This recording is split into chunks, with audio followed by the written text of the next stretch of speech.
Hello, Assalamualaikum. Waalaikumsalam. Ya, saya. Boleh saya cakap dengan Cik Muhammad, Cik Nur Hafiz bin Muhammad Nur? Ya, saya cakap. Okey, Cik. Saya Syida buat panggilan dari Multipurpose Insurance Berhad. Okey. Cik, hari ini kita ada satu tawaran istimewa untuk customer kita yang terpilih sajalah dekat sini. Okey, tawaran kita Family Accident Protector Plan, Cik.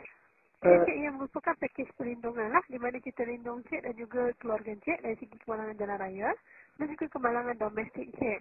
Okey, Cik, dekat sini, apa yang kita maksudkan dengan kemalangan domestik, kita cover semua jenis kemalangan yang berlaku dekat rumah, dekat tempat kerja, dekat sekolah. Macam serangan pihak ketiga pun kita ada cover jugalah, Cik. So, Cik, dekat sini, kita cover worldwide dah 24 jam. Maksudnya, Cik, macam kalau Cik pergi umrah ke, Cik pergi luar negara, pergi mana-mana, kalau Cik terjatuh kat situ ke apa ke, Cik boleh claim dengan kita kat sini. Boleh saya tahu ni insurans mana ni? Pasal saya dah masuk satu insurans lain ni. Okey, ini kita daripada Multipurpose Insurance Berhad, Cik. Multipurpose Insurans Berhad. Ya. Okey. Okay, kita dekat KL. So, Cik dekat sini, memang kita ada benefit lah. So, boleh ambil masa Cik sekejap. Cik nak explain benefit yang kita ada, Cik. Mungkin Cik akan faham dengan lebih jelas lagi lah berkenaan dengan kita punya polisi. Saya dah ambil satu insurans nyawa dah sebelum ni.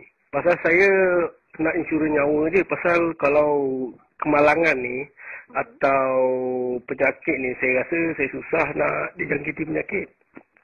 Kita tak tahu, Cik. Aksiden ni kita tak boleh jangka. Betul tak, Cik? Masuk sidang kat sini bukan aksiden jalan raya je, Cik. Okey, let's say macam Cik tengah masak kan. Minyak terkena kat atas kulit Cik, melecur. Okey, Cik pergi klinik. Treatment, Cik boleh claim bil tu dengan kita, Cik. Kat sini kita cover untuk outpatient sekali lah. Dia macam ni, Puan.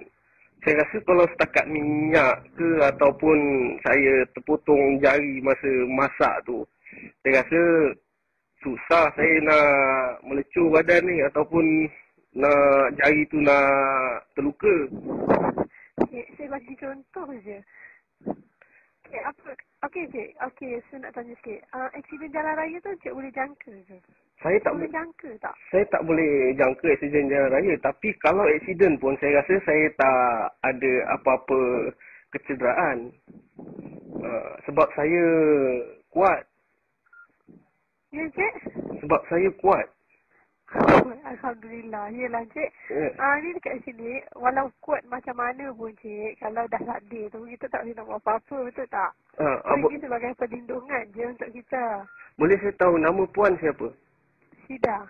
Okey, Puan Syida. Kalau Puan Syida nak tahu, sebenarnya saya ada mengamalkan ilmu hitam dan ilmu saya sangat tinggi lah. Kalau setakat terpecik minyak ke, pisau potong jari saya naik motor aksiden ke, memang sedikit kemalangan pun tak akan menjejaskan badan saya. Cik amalkan ilmu apa, Cik? Saya ada ilmu hitam. Ya, dan ilmu hitam ni menyebabkan saya menjadi kebal. Kalau Puan nak tahu, semasa saya sedang bercakap dengan Puan ni pun, saya dalam keadaan terapung. Ya. Terapung kat mana pula, Cik? Saya dalam keadaan terapung-apung lah. Saya dekat rumah ni, tapi saya dalam keadaan terapung. Jadi, sebab itu saya cuma ambil insurans nyawa je. Saya tahu yang mati itu pasti. Tapi kalau bab kecederaan ni memang tak ada lah. Okey, Cik. Terima kasih, ya. Okey. Cik. Ya.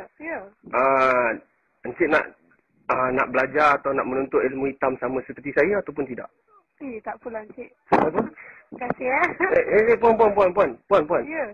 Saya rasa elok Puan join ilmu hitam seperti saya. Garanti pun tak ada nama insurans macam ni. Tak apalah, Cik. Tuhan ada. Tak apa. Biar Tuhan lindung. Ya. Saya percaya Allah ada. Tapi saya mengamalkan ilmu hitam ni. Dia akan membuatkan Cik lebih safe. Tak payah nak masuk insurans bagai macam ni. Tak apalah, Cik. Terima kasih, ya.